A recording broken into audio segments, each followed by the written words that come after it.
Welcome to the Simply Real Life podcast. I'm Sarah, the founder of Simply Real Health, here to help you simplify, amplify, and elevate your life. This show is for those of you who want the real talk on how to live a more intuitive and intentional life, a life that's healthy from the inside out, and one that feels more effortless, aligned, simple, and more alive.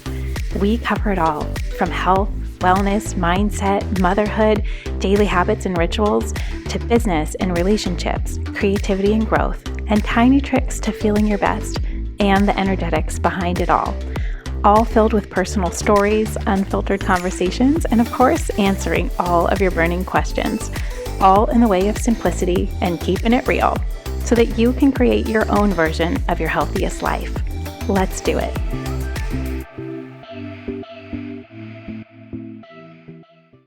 Hi guys, so welcome back to the show this week. So today's question is an interesting one. I mean, I think they're all interesting, but this is a good one. It was about what are some of your favorite ways to stay higher vibe? And although some of you may roll your eyes at that term, it is truly one of the ways that I like to think about just raising my vibration, right? Like raising the amount of positivity and joy and love that I can see, the potential that I can see in people and things in my daily life, operating from this point of view of wanting, of course, to be operating in that space more often than not, or more often than the opposite, which is lower vibe and drowning in negativity, worst case scenario, wrapped up in fear of all kinds. And I will say that this has been such a conscious thing that I continually work on. I've been working on it for a while, like at least a decade. And in my previous episode on the power of your thoughts and how that can change your life, that's really where it started for me. So if you haven't listened to that episode, I would go back and listen to that first. We'll put it in the show notes below. But today's conversation is more about other ways to stay high vibe. If you don't like that word, just choose a different word. Choose something that feels good to you. Other ways to stay more positive, to stay more hopeful, to stay more love-driven instead of fear-driven. Obviously, your thoughts have so much to do with this, as we talked about this in the previous episode. So today I want to share a few other ways. And just a little caveat before we jump in that I do not mean this to say that you are like Pollyanna and that everything is picture perfect and sunshine and rainbows all the time. It's obviously not realistic. That's not the way life really goes. But I think there's so much more in the space of in between than there is in the extreme of being super positive all the time. I mean, that's just annoying to be around, right? But drawing in a little bit of that realism and seeing things as they really are, realizing that there's so much in our life that we can't control, acknowledging that that's where like the realism part comes in, but that on the flip side, there's so much in our life that we can, that we are in control of. So that's what we're going to talk about today is other ways that you can protect that sense of peace that you have going about your daily life. Really getting clear on your thoughts and what are the inputs in your life that are creating those thoughts or those feelings. And that's a lot of times where it comes down to, where all these things connect, is that there's so many different parts of our day that we do have a say in if we're aware of them. So here's just a few different ideas. And these are things that I personally always fall back on and also have to remind myself of pretty often. So number one, you guys are going to roll your eyes at this. I know it, because how is it that I mention this probably every single episode? Like every single episode. Number one, a lot of this can start with your food. Talk about an element that you can control, that you do have a say in, that is ultimately up to you, and a personal choice and decision is the quality of the food that you're eating. So eating real food, I think, has this immediate effect of giving you the actual energy, physical energy, especially so, of feeding and nourishing your body so you feel more grounded and steady throughout the day. We've talked a lot about blood sugar and how that impacts directly your mood and your emotions. So therefore, what you are putting in your body day in, day out, every few hours of the day really adds up. And it adds up in a way that most people don't seem to recognize, notice, or comprehend how much of a huge impact that makes on how you feel. And how you feel, is impacting probably the thoughts that you have. And so much of this can start with something so simple as upgrading the quality of your food. You will probably find that your overall vibration, think about just like the vibration of your cells when they are fed and nourished and happy and they can do their job and everything is going smoothly. That is a much higher vibration to work from. I'm talking even quantum physics. So for those of you who think that I'm going down the road of getting too out there and spiritual on you, I'm talking even just about physically speaking, quantum physics. Everything is energy. And so if you think about the energy that is created from being well nourished, from being well fed, it takes on a completely different, lighter, easier, more pure, more clean energy. And if your body feels like that, your thoughts and your emotions follow. So that's one of the many hundreds of reasons why I like to focus my time and energy putting a little bit more thought and intention into my food and making sure that it's real food, because the outputs that come from that are huge and are wildly spanning into so many different parts of your life. So think about that. I like to imagine the cells of your body, like the actual molecules that your body is made up of. When they are given good stuff, guess what happens? It's a really good visual. And you can also probably tell if you get into these phases of not doing real food, for the most part, it's not about being perfect, but 90% of the time I would say is what you're doing. If it feels like that number is dropping or slipping, or you just haven't really paid much attention to it, or you feel like life is too busy and you don't really have time to pay attention to your food, then you know what that feels like too. And it is not what I would describe as high vibe. It's probably stressed out. It's probably hangry. It's probably mad. Those are on the far spectrum of things, but you just feel blah, like not great. You don't have a lot of energy. You need more sugar. You need more coffee. You need more stimulants to just get through the day. Like that's not what I would consider high vibe.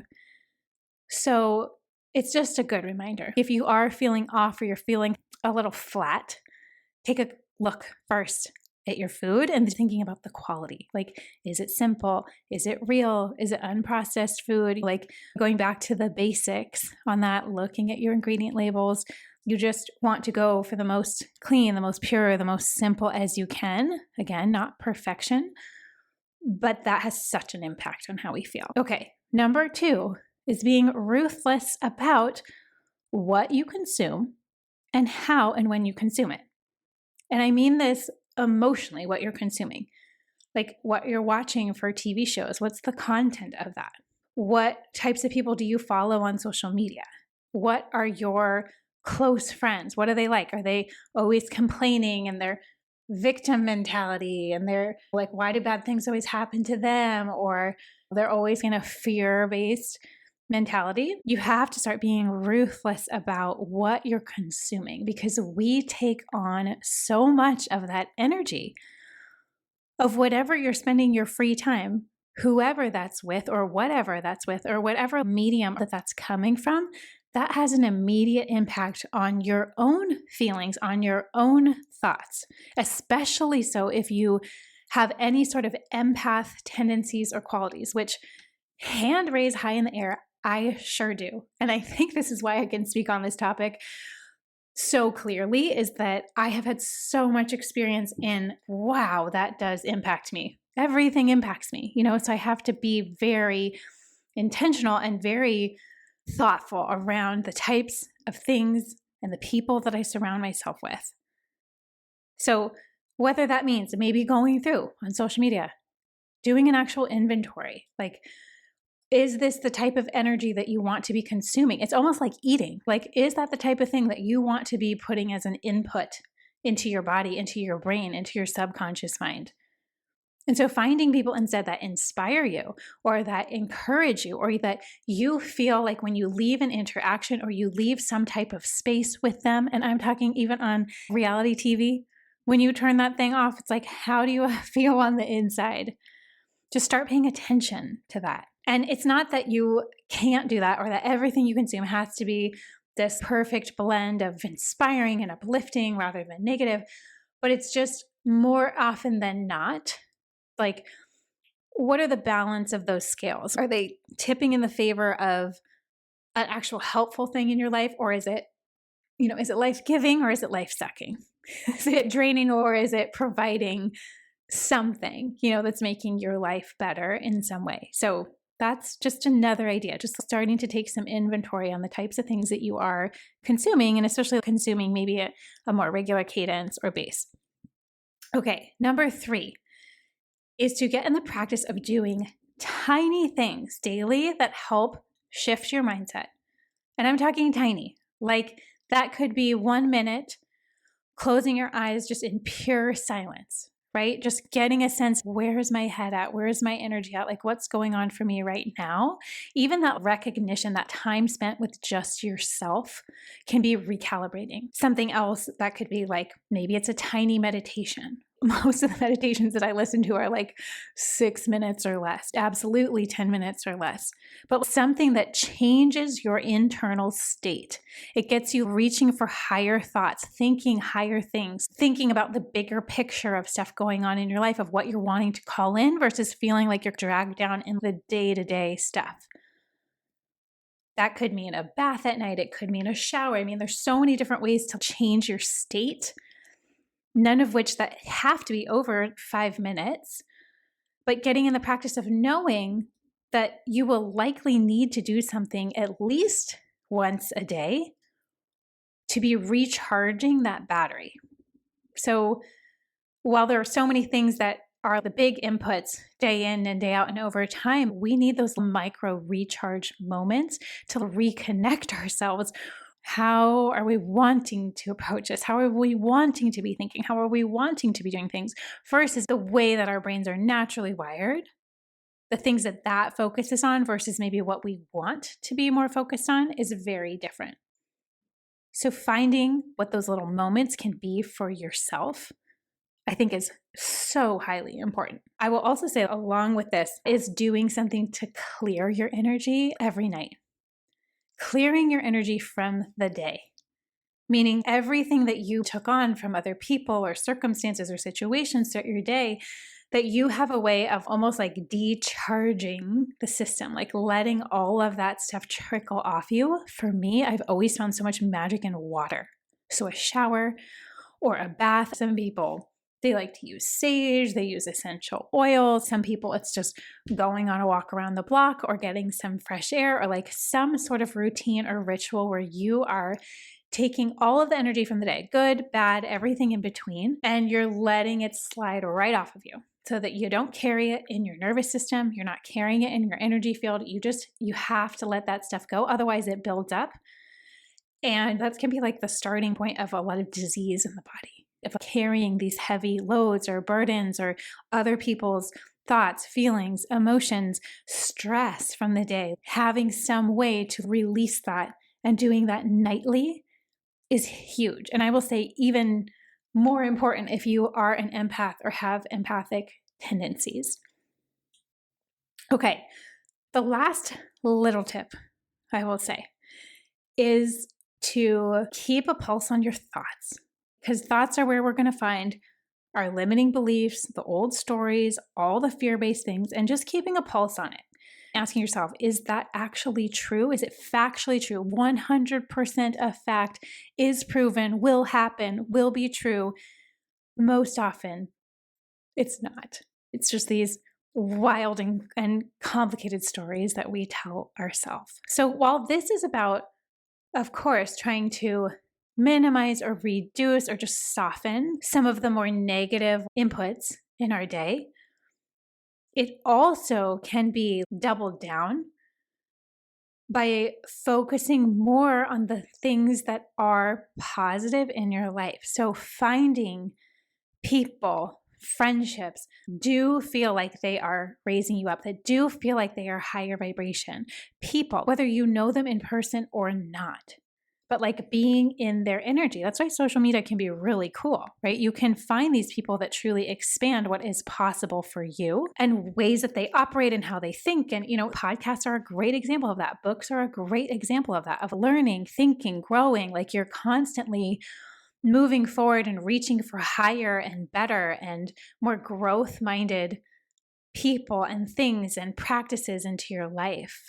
So becoming like a lifelong learner in that way, trying to cultivate and finding more like-minded people that do have this tendency to see their lives in a very different way, where it is a little bit more of that high vibrational way of being. And you can just tell somebody is, even interacting with somebody, even a brief interaction of walking by somebody on the street, you can tell what the energy is that they're giving off. So spending some time cultivating things in your life that are more growth oriented, that are more interesting, pique your curiosity, just get your brain moving in different ways, I think is always so helpful. It really shows our brain what is possible when we can see it in other people or other things, and when we have tangible examples of that. So defining how it is that you want to be feeling in your day, how you want to be moving about your life.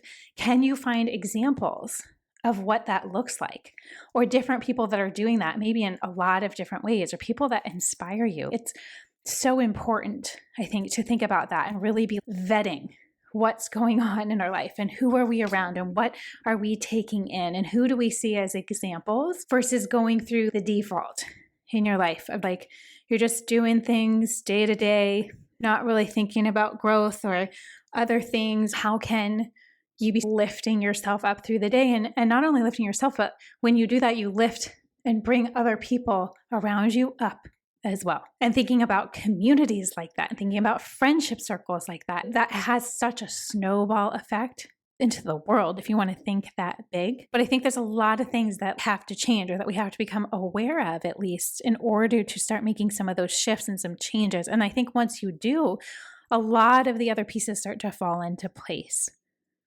And the way that you live and operate every day is based on this, your ability to choose a higher path, or choose a higher vibration, or choose a better thought, or choose people.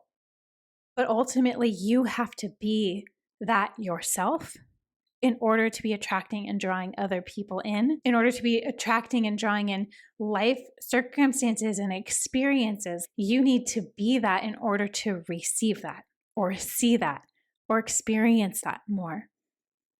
So some of these are just really good ways to start to think about this, and starting to think about how you want to cultivate and create your life. I hope that this was helpful.